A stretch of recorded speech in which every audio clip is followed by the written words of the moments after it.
creation of Kogi State was a dream that was fulfilled and one which seeks to put the state on the threshold of rapid socio-economic transformation. It is worthy of note that Kogi State shares boundaries with 10 different states, namely Nasarawa, Benue, Enugu, Anambra, Delta, Ondo, Ekiti, Kwara, Niger, and the FCT. It is indeed the quintessential gateway state with rich cultural values, great natural resources, and infinite stretch of arable land. Kogi State is abundantly blessed in both human and natural resources with a total land mass of 29,833 square kilometers and a population of almost 5 million. Kogi has 3 main ethnic groups and languages constituting the Igala, Ebira, and Okun, and surrounded by over 9 other minority groups. Since the creation of the state in 1991, it has been governed by 4 administrators and 5 governors, while the earlier governors and administrators succeeded in laying the foundation. It is the administration of Governor Yahaya Bello that has changed the developmental trajectory of the state for the better. Kogi State is a state blessed with abundant human and natural resources. Situated at the center of Nigeria, but because of the vision, determination, drive, and dynamism of Governor Yahaya Bello, Kogi State presents to the world a confluence of opportunities. Kogi State, the source and the center of Nigeria from every conceivable indices. Kogi State is a hope for Nigeria's economic growth and development, but it wasn't always this good. Kogi State became the epicenter of excellence as a result of good, pragmatic, and purposeful leadership of Governor Yahaya Bello. A man who has placed the people and their welfare at the center of his leadership drive. A man whose definition of leadership and good governance is a creative harmonization of the people, things, events, and places within a clearly defined leadership ecosystem, thereby creating a wholesome and symbiotic relation. Governor Yahaya Bello is the only Nigerian governor to be born after the Nigerian Civil War, thus making him the youngest governor in Nigeria this dispensation. Yet, he fights corruption, poverty, illiteracy, and infrastructural decay like a tested general. His leadership style and mantra is not about the next election. It is about the next generation. So when in January 27, 2016, when he took power, Kogi State became a blessed state. His is a life-saving vocation, guided by the philosophy that when you do the right thing for the present generation and for the generation yet unborn, history will not forget you and will bless you. From all of his actions, he is indeed the white lion, fearless, courageous, and straightforward. No wonder he is considered the star boy of qualitative leadership in Nigeria. In spite of widespread misunderstanding on the reforms of his government, especially in the early days, facing very vicious and unrelenting opposition, his determination and perseverance has ensured a proper understanding of the reform drive. Today, everyone can see the difference and the benefits of courageous leadership for themselves. Without doubt, the vast majority of Kogi people at all levels, especially at the grassroots, are showing appreciation of the difficult path the governor has to tread to bring change home. Governor Yahaya Bello, upon taking office, quickly identified the need to govern by a set of globally recognized principles, which are both measurable and scalable. So from the environmental issues to education, from infrastructure to security, from health to civil service reform to agriculture, Governor Yahaya Bello has been a blessing to the people of Kogi State, a shining light, a trailblazer, and a committed achiever. Security of lives and property is easily the area in which Governor Yahaya Bello made the quickest and most profound impact. The Kogi State he inherited was the kidnap capital of Nigeria, with over 250 kidnap cases every year. But less than 6 months into his tenure, those uninspiring and frightful numbers dropped by 90% till today. Kidnapping have remained an isolated case, with the people going about their lawful business with peace of mind, and those committing through the state doing so with confidence. First, we came on board without involvement of thuggery. So we don't need anybody to be called GYB boys or thugs. Secondly, because of the way and manner the previous administration are being run, you see nepotism, you see sectionalism, you see the government of the father and the son and friends and uncles. You see the government of few cliques. People were agitated. A lot were left on the streets. And they couldn't do any other thing other than to take to criminality. There are various levels of government. The legislature, the judiciary, the executive. And then we have the traditional institutions, manned by various traditional rulers. There are student bodies and unions. They are led by men and women as well. Market women and what have you. So what I did was to ensure that I bring everybody on board. And as well, the various security institutions I met on ground, all of them were working at cross purpose when I came on board. So what I did was to ensure that there is collaboration. So we decided to design our security architecture as it will suit us in Kogi State. And also, the Administration of Criminal Justice Act. We have the political will. I think we're among the first that domesticated it in Kogi State.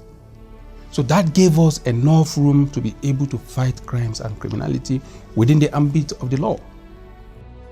Once notorious as a hotbed of armed robbery, communal clashes, home invasions, political thuggery, and other violent crimes has become the face of peace and security in Nigeria. Kogi State, before the coming of Governor Yahaya Bello, was a highly polarized society. There was mutual distrust along tribal, religious, and class lines. Today, Kogi is one of the most united states in Nigeria.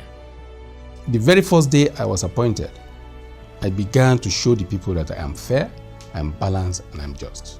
The first set of my appointments, I made sure that three of them, my chief of staff, then my current deputy governor, my chief press secretary, and my SA media, I appointed them one per geopolitical zone. Contrary to the previous practice, the chief of staff usually come from where the governor comes from. You appoint your kinsman. I appointed my chief of staff from a different senatorial district. I am a Muslim. He is a Christian, a devoted Christian. I am a devoted Muslim. My CPS is even an evangelist. And then my SA media at that time was a devoted Muslim as well. So with this balance, everybody knew from day one the body language of this administration that I'm going to be fair, just, and equitable. So everybody began to fall in line. I ensured that every appointment, I balanced it across the senatorial districts. I ensured that the resources of the state are evenly and fairly distributed. The state has also done exceedingly well in the area of internally generated revenue. That particular revenue house you visited used to be 2 or 3 bedroom rented apartments before. 2 or 3 bedroom. In fact, it's more or less like a hall divided into 3 rooms. That used to be the Kogi revenue house in the past, what I inherited. And then the various revenue, internally generated revenue sources were given to cronies. In effect, we blocked all the loopholes, all the leakages. We expanded our revenue net, and we ensure that the resources are mobilized and driven in. And hence the increase from the paltry sum of about 300, 350 to over 1.5 billion that we're recording, until the advent of this coronavirus. So it will interest you that the current revenue house you are seeing was built within 6 months, within this administration. It is in the area of education that the state has excelled. Kogi State in 2019 was ranked the 7th top performer in basic education. In fact, Kogi State secondary schools and tertiary institutions have enjoyed adequate attention in both provision of enhanced learning materials and physical infrastructure. We are driven by the fact that we want to breed a new leader, or new leaders, or set of leaders who will be able to stand the test of time, who will be able to transform and take over from us and transform the state into a greater place for all. So we're not just doing that for just the younger generation or generations yet unborn. Even adults who would want to further educate themselves, there are technical schools. We have the Nigeria Korea Institute, a technical school that is situated within our state polytechnic, where even artisans and some other professionals and out-of-school dropouts are going in their numbers, in their thousands, and they're being trained every season to be able to fit properly into the society. To the glory of God, within 1 year, we've been able to establish University of Science and Technology, OSARA. We have over 240 students, first intake already. And if you go there today, you wouldn't understand that this institution was established just within 1 year. That is the glory of God. The state ranks top in the provision of physical and engineering infrastructure and utilities, which include major links and overhead bridges, town hall road network, electricity projects, rural water schemes, and other facilities. We met a decaying infrastructure in the state. Our past leaders, they tried their best, probably. But we have a very poor maintenance culture. When we come on board, we have to meet the people around. We set up a blueprint team who moved around to inquire from the people what they want. So based on that, we're able to take infrastructure from road to hospital to schools, water, electricity, and what have you. They are too numerous to mention. I will simply refer, you and all of our viewers across the world to visit Kogi State website and see for yourself what we've been able to achieve. You go to Kogi State website, that's www.kogistate.gov.ng, or you go to www.kogipedia.net. You go there, you'll see massive, achievement in terms of infrastructure. The governor has also built from scratch a 50 tons per day capacity rice mill at Gyb in Yagba West local government area in Kogi West Senatorial District. For every investor to try to come to Kogi State today is because they know that Kogi State is just the investment hub. Security, we have it. Manpower, we have it. And we have even all the raw materials and resources available. Let me even shock you that in 2020, that was the year of coronavirus. The foreign direct investment to this country was in the neighborhood of about 3-point-something billion. Only Kogi State had over 1-point-something billion in investment, while others shared the remaining sum. So that is to tell you that Kogi State is not just ready for investment. Investors are already queuing up. The governor desires, and it has become reality, the provision of affordable healthcare service, ensuring good health and well-being for the people. One of the cardinal determinations of the governor is to ensure food security for the state through provision of an enabling environment for agriculture. The thrust of the state's agricultural drive is to ensure that Kogi State becomes a sustainable agro-allied food production economy, placing emphasis on improving the agricultural value chain. Human capital development is a major pillar of Governor Yahaya Bello's governance drive.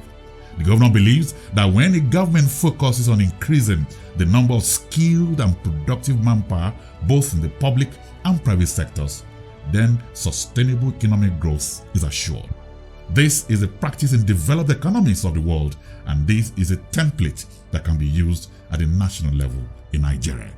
The governor, apart from being the youngest governor this dispensation, is a firm believer that the young and vibrant youth population of the state deserves some encouragement. Hence, his well thought out entrepreneurship and youth engagement program.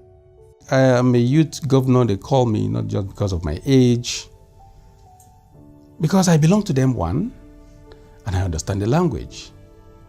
And let me tell you, the current youths, as we have them today in Kogi State and in Nigeria, are smarter than ever before, than any other generation you can ever think of. So they've met a smarter governor who is thinking like them, who is feeling their pinch, who rose from a humble background like them, and then we're thinking in a very smart way together. And they've said that I don't care where you come from, so long as you have the stuff to contribute. Today, there are people that are serving in my government from the eastern part of this country, from the far northern part of this country, from the western part of this country. So I bring all of the mix, and the moment they come in, we blend together because we are young, we understand our language, and we want progress and development. Education as a development agent is valued by all nations of the world because it brings total liberation to man. Governor Yahaya Bello realizes that education has the power to transform the people from ignorance and misery to knowledge and happiness. Governor Yahaya Bello believes that education, especially primary education, is a bedrock of the educational system. No wonder he paid special attention to it. He believes primary education strengthens the learner's feet to climb the education ladder, knowing that primary level is the key to success or failure of the entire educational system. Governor Yahaya Bello has built what has been termed first-class, vintage primary schools in all the local government areas of the state, equipped with up-to-date modern facilities. Indeed, primary education in the state can now boast of better days. Aside from infrastructure, the school can be proud of hygienic environment. Indeed, the primary school sector have never had it so good. Infrastructure is a key element in driving development in any nation. It has been described as a catalyst for broad-based development, especially as it helps to access the physical, social, economic, and financial assets of the government and to utilize them for economic growth. The hitherto negligence of infrastructural development for growth and sustainability in Kogi State for long impaired the prospect for attaining economic sufficiency in the state. Interestingly, the administration of Governor Yahaya Bello made infrastructural development one of the pivots of his administration. He believes that infrastructure is a cornerstone of development. These are some of the laudable infrastructural projects embarked upon by the governor. The government of Yahaya Bello has embarked on laudable projects cutting across the state. We have the township roads in Lokoja, road networks in Angpa, Okene, Kaba, and the 54-kilometer Anyengba to Ida Road. The Ibano Ete Opo Ogugu Road, the Agasa Okpogoro Road, Eika Inozemi Ogamana Road, Ogori Magogo Road, and Okenwa Obehira Road. Governor Yahaya Bello recognizes that road transportation and road infrastructure are keys to the evolution and prosperity of a modern society. Connecting people and places, goods and services in a safe, efficient, and sustainable way is essential for creating, maintaining sustainable and inclusive growth across Kogi State. Before the coming of Governor Yahaya Bello, roads across Kogi State were in very deplorable state. Travel time were very long. Journeys that were supposed to take an hour or 30 minutes took hours. Vehicles damaged and the link between communities broken. Apart from the intercity roads, Governor Yahaya Bello paid particular attention to intra-city roads in Okene. We have the General Hospital to Total and Obehima Road, the Agasa, Okene, Eba and Idoziomi Road, Agasa, Ahache, Eyiwe Road, Agasa, Irucheba Road, Idoziomi to National Bank Road, Secretariat to Central Mosque and General Hospital Road, Idi Kokoro Imike Road, Obehira Ohida Road, Obehira Okenwe Adavi Odu Inima Road. The same construction excellence was employed on the following roads in the capital city of Lokoja: Bishop Court Road to Kasuwa Hotel, Ganaja Junction, Adankolo Cemetery Road to Zenith Bank, Dunamis Junction to Federal University Road, UBA Adankolo to Housing Estate Adankolo, Cemetery Road to Baptist Church, Kenwa Hotel to Lokoja Local Government Secretariat and Road Safety Road, Sadauna Junction, Cemetery and Megeri Palace Road. The people of Kogi State are grateful to the governor for making the roads beautiful and motorable, and in the process supporting commerce and communication between the people and their communities. Today we can safely say that a huge investment of His Excellency Governor Yahaya Bello on roads has provided value for money, consolidate understanding, improve trade and enhance intercultural understanding. No governor in Nigeria with his kind of resources have done more than Governor Yahaya Bello in the area of road construction. Today, Kogi State can boast of a world-class reference hospital in Okene, an hospital that can rival any hospital anywhere in the world.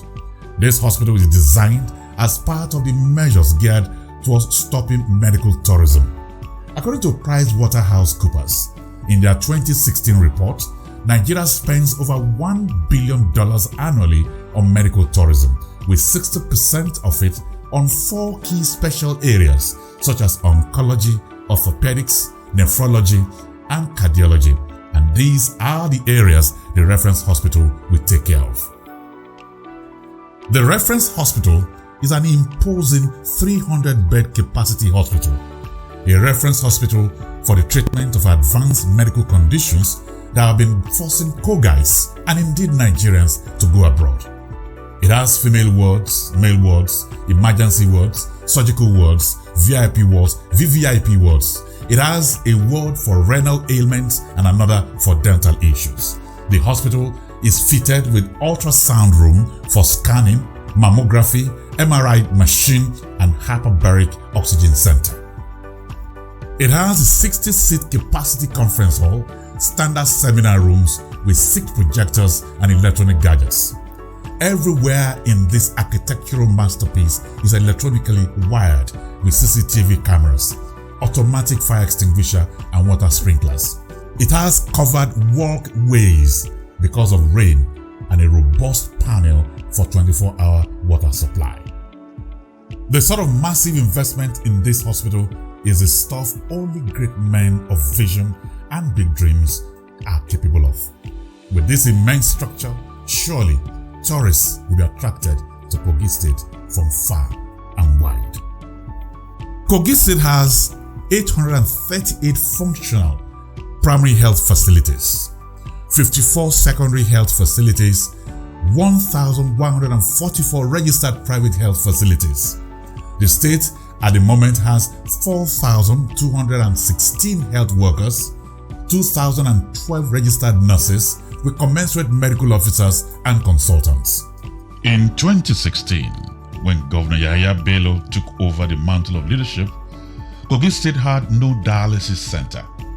But today the zonal hospital in Ida has been upgraded into a specialist hospital to serve as one of the planned 5 renal dialysis centers across the state, situated in the Eastern Senatorial District of Kogi State. This hospital, amongst others, clearly shows the unwavering determination of Governor Yahaya Bello to change the narrative in the provision of quality healthcare services in Kogi State. Isonlu General Hospital is one of the leading hospitals in specialized medical services, advanced surgical intervention, data management, and ICT infrastructure. Incorporated in 2004 as a limited liability company, the hospital was conceived to fulfill a desire and close the yawning gap in the nation's healthcare delivery system. But over the years that degenerated and have become mere consulting room.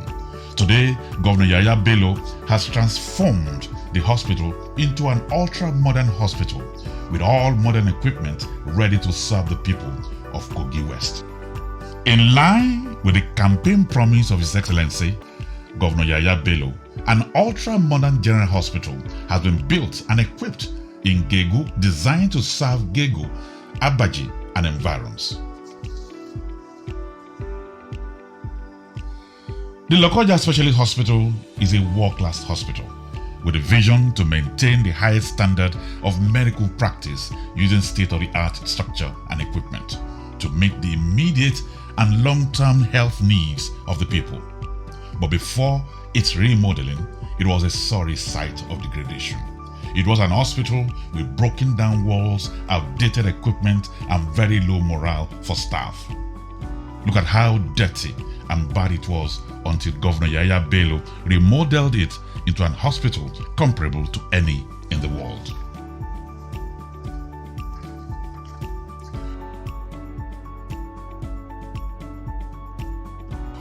Kogi State College of Nursing and Midwifery, or Bangide, is designed to educate and produce professional nurses and midwives that can raise the professional standard of nursing and midwifery, both in educational pursuits and quality care to the people. Thanks to His Excellency Governor Yahaya Bello, this school is one of the best in structure, in equipment, and service anywhere in the country.